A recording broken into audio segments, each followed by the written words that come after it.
جو دنیا بنائی گئی ہے یہ بھی نہ ہو۔ تو ہم سب کو احسان مند ہونا چاہیے، اور ہیں اور نہیں ہیں تو اب ہو جانا چاہیے پیارے آقا صلی اللہ علیہ وسلم کا، کہ ان کے صدقے میں یہ کائنات بنی، اور جب یہ کائنات بنی تو خلیل احمد صاحب بھی بنے، تو پرویز صاحب بھی بنے، تو شبیر خان صاحب بھی بنے، تو ہاشم میاں بھی بنے، اور ہم اور آپ سب بنے۔ تو جس کے ذریعے سے ہماری زندگی چلتی ہے، ہماری روٹی روزی چلتی ہے، ہمارا کاروبار چلتا ہے، ہماری سیاست چلتی ہے، ہم اس کے آگے پیچھے دائیں بائیں پروانے کی طرح گھومتے ہیں، چکر کاٹتے ہیں۔ اگر کسی کی کہیں دکان ہے، کوئی اور ذریعہ ہے معاش کا، کوئی شو روم ہے، تو پتہ یہ چلا کہ وہ جس کی سرپرستی میں چل رہا ہے تو ہم اس کی ناراضگی قطعاً مول نہیں لینا چاہتے کہ بھیا ہمارا تو کام ٹھپ ہو جائے۔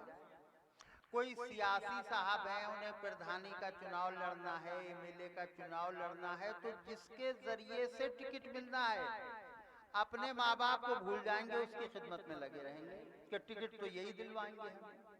تو میرے کہنے کا مقصد یہ ہے کہ یہ انسان کی فطرت ہے، جہاں سے اسے فیض حاصل ہوتا ہے وہ بس اسی کا دیوانہ اور گرویدہ اور عاشق اور شیفتہ ہو جاتا ہے۔ تو ہمیں یہ پتہ ہی نہیں ہے کہ ہمارے جو بھی معاملات چل رہے ہیں وہ حضور احمد مجتبی محمد مصطفیٰ صلی اللہ علیہ وسلم کے طفیل و تصدق پہ چل رہے ہیں۔ دکان چل رہی ہے تو ان کے صدقے میں، شبیر خان صاحب اس عمر میں اتنی خوبصورت آواز میں نعت رسول گنگنا رہے ہیں تو یہ بھی ان کا صدقہ ہے۔ امام صاحب قرات کر رہے ہیں اور دلوں پر سرور طاری ہو رہا ہے تو یہ بھی ان کا صدقہ ہے۔ ہم اور آپ یہاں بیٹھے ہوئے ہیں، خلیل صاحب نے قربانی کا اہتمام کیا ہے، سب صدقہ ان کا۔ تو جب ان کا صدقہ ہے تو ہمیں ان سے کس قدر محبت کرنی چاہیے، یہ غور کرنے کا پہلو ہے۔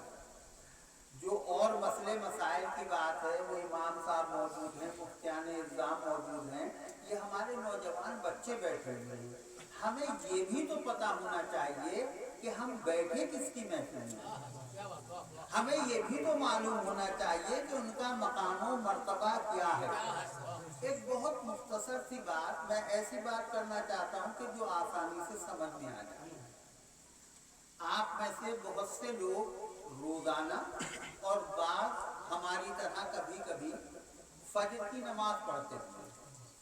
تو جیسے اگر ہم ظہر کی نماز میں گئے، مسجد میں پہنچے اور امام صاحب جو ہے وہ پتہ چلا نیت باندھ رہے ہیں، وضو ہے ہمارا، وضو کر چکے ہیں، تو ہم یہ کرتے ہیں کہ سنتیں چھوڑ دیتے ہیں شروع کی 4 اور جماعت میں شامل ہو جاتے ہیں کہ جماعت کا ثواب ہمیں مل جائے۔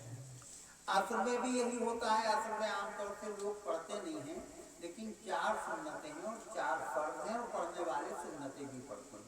لیکن اگر امام صاحب تکبیر ہو رہی ہے، امام صاحب نے نیت کے لیے ہاتھ اٹھا لیے ہیں، تو ہم سنتیں چھوڑ دیتے ہیں، لیکن ہم جو ہے وہ فوراً فرض میں شامل ہو جاتے ہیں۔ لیکن اگر ہم فجر کی نماز کے لیے مسجد میں پہنچیں، کسی وجہ سے آنکھ دیر سے کھلی ہو یا کوئی اور سبب رہا ہو اور ہم جائیں، ہمارا وضو بھی ہے اور اگر امام صاحب نے نیت بھی باندھ لی ہے، مکبر نے، مؤذن نے تکبیر بھی کہتی ہے، تو ہم امام صاحب کے ساتھ جماعت میں شامل نہیں ہوتے، پہلے 2 سنتیں پڑھتے ہیں، سنت موقدہ وہ پڑھیں گے پھر شامل ہوں گے۔ اور اگر کوئی بغیر سنت موقدہ پڑھے ہوئے فرض میں شامل ہو جائے گا تو اس کی نماز ناقص ہو جائے گی۔ میں بتانا یہ چاہتا ہوں، بات بہت چھوٹی سی ہے، بس اللہ تعالیٰ ہمیں آپ کو سب کو غور و فکر کی صلاحیت عطا فرمائے، غور کرنے کی توفیق عطا فرمائے۔ اللہ تعالیٰ ہمارے دن کا جب آغاز ہوتا ہے تو یہ پیغام دیتا ہے کہ پہلے میرے محبوب کی سنتیں ادا کرو، پھر میری بارگاہ میں۔ اب اس سے بڑھ کر اللہ تعالیٰ اپنے محبوب سے محبت کا ہمارے لیے کیا درس دے سکتا ہے؟